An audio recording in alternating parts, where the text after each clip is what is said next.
Hey, John Crestani here, and in this video I'm going to show you how to buy Bitcoin safely in this video. Bitcoin's all the rage. I'm also going to show you how to store it safely, which is the most important part, and how to make money, how to pay taxes, and a few other things. I've been involved in Bitcoin actually since 2011, and I'll show a screenshot right here. I bought Bitcoin back when it was $3. No joke. I bought it back when it was $3. I bought a couple $100s of it.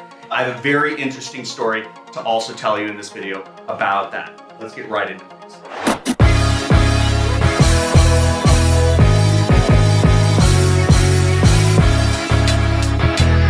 Hey, John Crestani here, and we're gonna go over a few things in this video, okay? We're gonna talk about how to buy Bitcoin safely. We're gonna talk about how to store it safely so that the hackers and the scammers and all the nefarious folks in the world don't get your money from you. I'm gonna show you also how to make Bitcoin, the two main ways of earning Bitcoin that you can apply, and how to pay taxes, how to remember your passwords, and a few definitions for you. Now, before we go into anything else, the most important thing for us to start off with is a few definitions of this crazy space.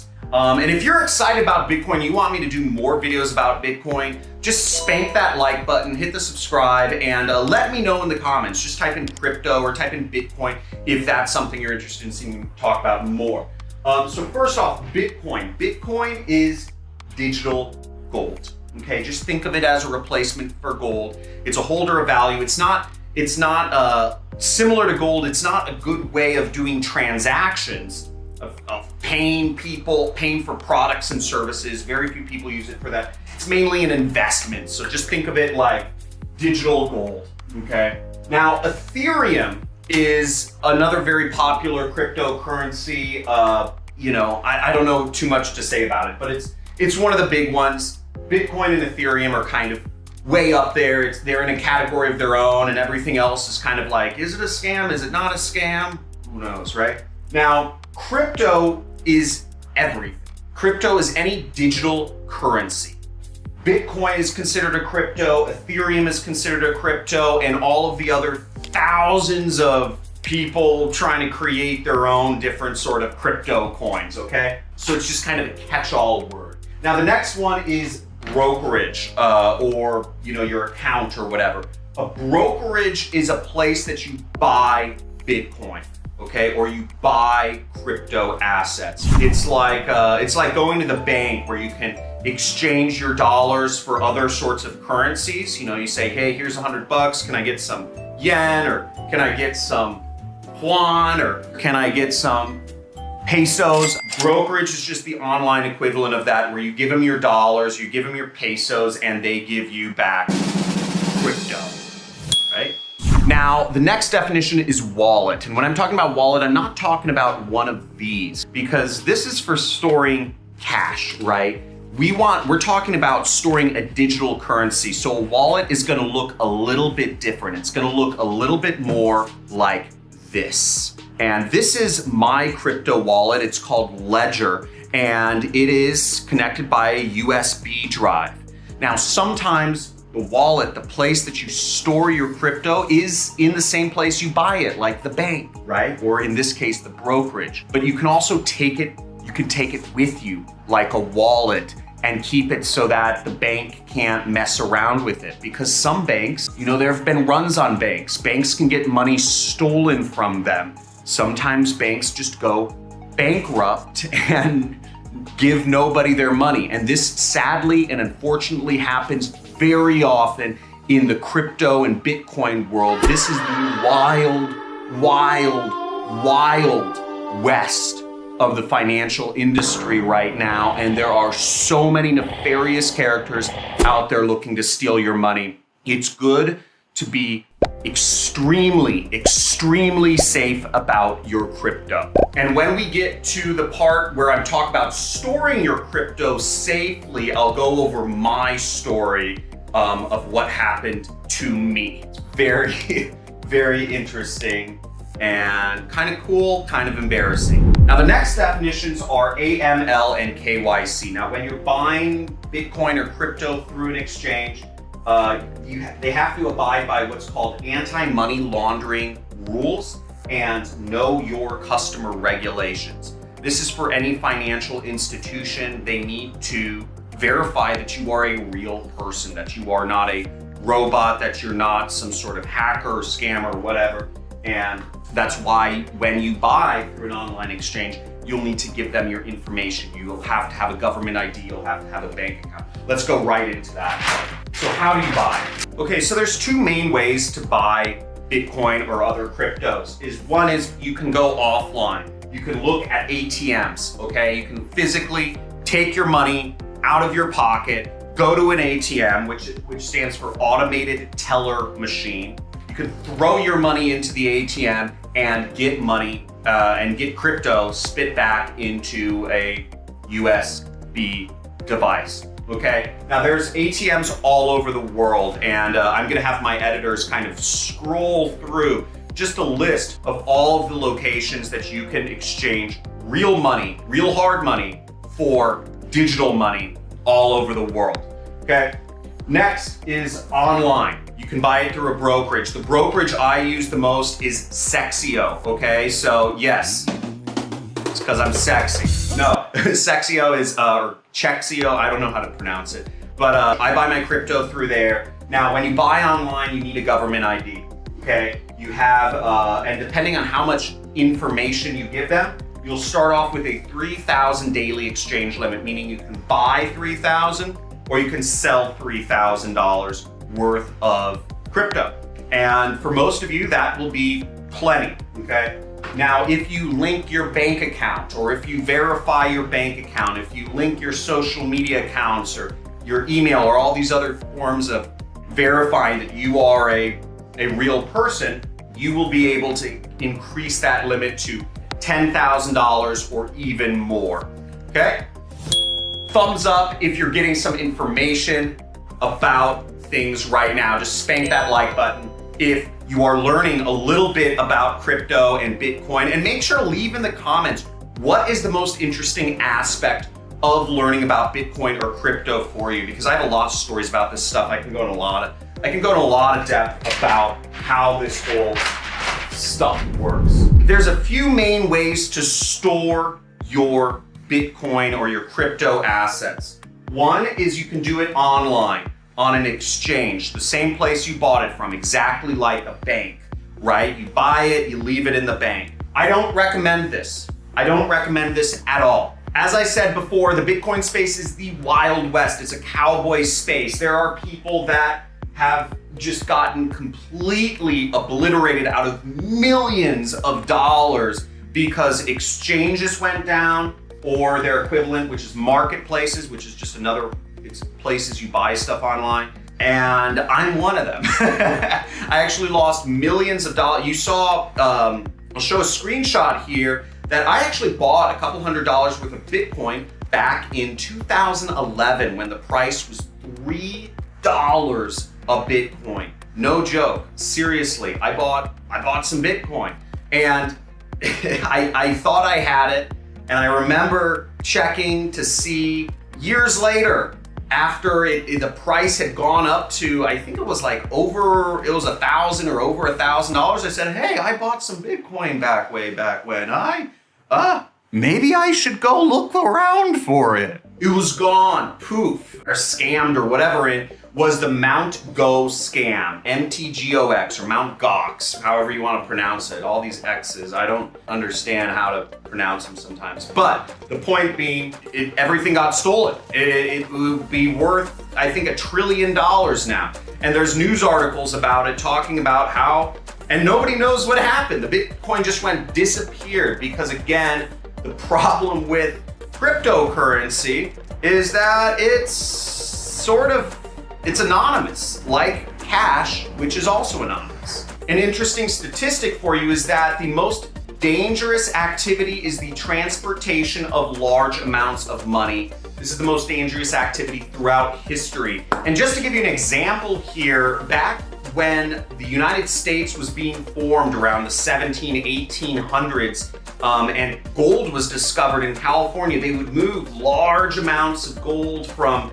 from the West Coast, from California over to the East Coast where most of the rich people live, and vice versa. And rich people would move their entire family households and everything they owned out west to try to take part in the capitalistic revolution that was happening in California. And the transportation of so much raw amount of money left a great opportunity for thieves and train robbers and all sorts of, cowboys and criminals and whatnot. And it's part of our country lore is all of these criminals that just had a feeding frenzy on the gold moving east and the people moving west. It's the same thing that's happening right now. So if you are not safe, if you're not smart about how you're buying and storing your Bitcoin, you're likely going to lose it, because the hackers that are out there all over the world, the social engineers, the people everywhere, the criminals are out to get your digital currency. If it's accessible on the internet, they're going to keep trying to get it. So you have to be safe about how you store your Bitcoin. Now, the way I prefer to store it is I store it in an offline device. This is not a device that has Bluetooth. This is not a device that has Wi-Fi. This is a device that can only be accessed once I plug it into my computer. The Bitcoin is not on an exchange. There are many other devices where you can access and trade your Bitcoin. It's an online exchange, but they've got a device just to make you feel good, because they're marketers. They're marketers and they're trying to make it easy for you to move money. But if it's easier for you to move around your money, it's easier for criminals to get to it. Keep your money offline. That's what I do. And I recommend this device, which is a Ledger. It's affordable, it's not too expensive, it's very good, it's reliable, and it keeps me safe at night. Okay. The other places I've gotten scammed out of what would be worth now hundreds and hundreds of thousands, maybe millions of dollars worth of Bitcoin has been online marketplaces. So I used to buy things through online marketplaces such as the Silk Road and Empire Market and Dream Market. There's a number of different markets where I buy things on. But basically, all of these markets had something called an exit scam. Okay, and what is an exit scam? Well, an exit scam is when the person that runs the marketplace says, I got all this money, let me just take it and disappear. And that is sadly common in the space, right? Because folks who started little geeks that started a little website on the dark web will find hundreds of millions of dollars or billions of dollars sitting in their bank account. They say, I'm just gonna disappear and live the life of my dreams in fucking Barbados. I know y'all been waiting for this part. This is the part where I take my hat off, because we're going over how to earn lots of money with Bitcoin. This is fantastic. And there's two main ways to earn money with Bitcoin, okay? The first is price arbitrage. I'm talking about literally just helping people buy or sell Bitcoin. There's two sites, there's local crypto and local Bitcoin. I'll have my editors roll the video of these websites, but you can make us like 25% markup on just helping people buy and sell crypto on these sites. So check these out, very easy way to make money. And the other way to make money is you buy crypto or Bitcoin at one price and you hope it goes up, right? And you sell it at a higher price. And the usefulness of that is just like, stock trading or whatever. You're just trying to make money on the price differential, supply and demand, basic stuff, okay? This is more like gambling, whereas the other side, there's always going to be a winner and a loser when you're trading in the stock market. If somebody's putting money in, somebody's making money out. So always keep that in mind, folks, because you might see on Instagram all these freaking Bitcoin and crypto millionaires, billionaires, etc. But understand that that money came from somewhere and somebody's losing money too. So just keep that in mind. People don't talk about their losers, right? People don't talk about when they just lost $1 million because it's hard, right? It's difficult, it's embarrassing. But everybody's gonna talk about their winnings. So just keep that in mind to not let yourself get FOMO. And if you have FOMO, which is fear of missing out, type in FOMO down below. Okay, another way to make money using crypto is selling things, okay? And there are a lot of affiliate networks. I'm gonna have my editors throw on all of the different affiliate networks and offers that will pay you in crypto, in Bitcoin, for selling stuff. And this is what I do. I do affiliate marketing. You know, I made my first $1 million finding products where I can pay $1 to advertise them, and I can make $2 when I get a sale of them. And yeah, it did well for me.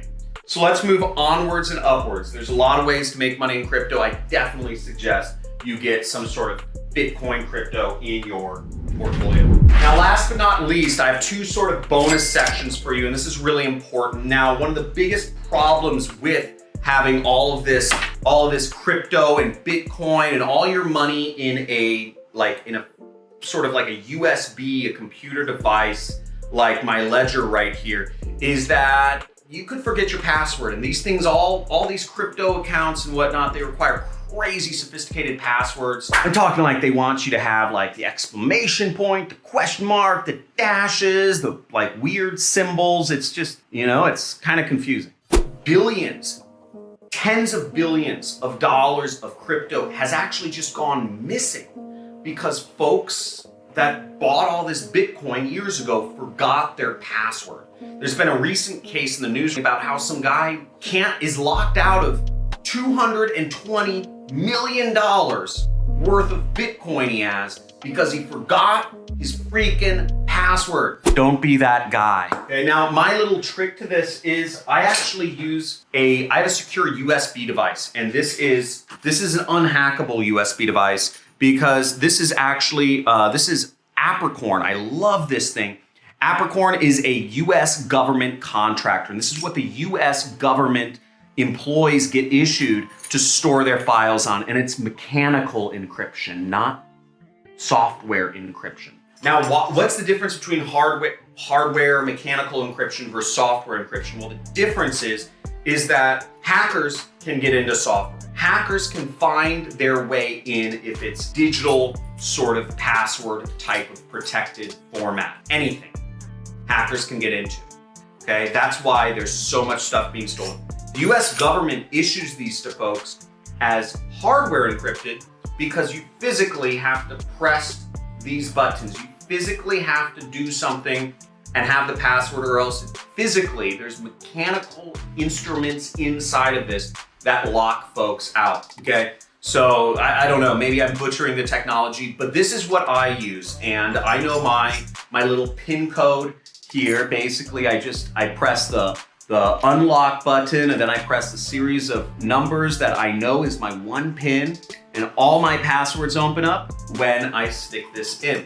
It's fantastic, and this allows me to remember my passwords and feel safe and secure because I'm using US government military technology. Shout out to any veterans in the house. If you are a veteran of not just the US military, but any military service, say hoorah, or just say I'm a vet in the comments below, because I just want to let you know I respect you. Thank you for your sacrifice for your country, whichever country that is.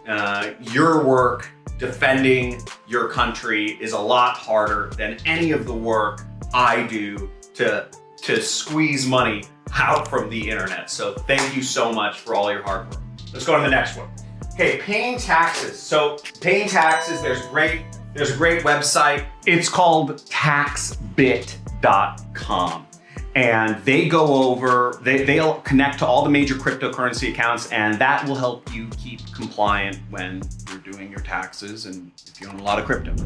Woo! I hope you guys got a lot of value from that. And as always, let me know in the comments, what was the most useful thing for you to learn about today? Was it remembering passwords? Was it paying taxes, earning money? Was it how to store your money, or just where to buy your Bitcoin? And also let me know in the comments below, would you like me to talk more about crypto in general, or would you like me to talk more about Bitcoin specifically? Just type in Bitcoin or crypto in the comments. And as always, make sure you subscribe to this channel. Make sure you hit that like button if you are learning something, and help that G-dang Google, YouTube algorithm. And yeah, love you guys. Great talking to you, and I'll see you in my next video.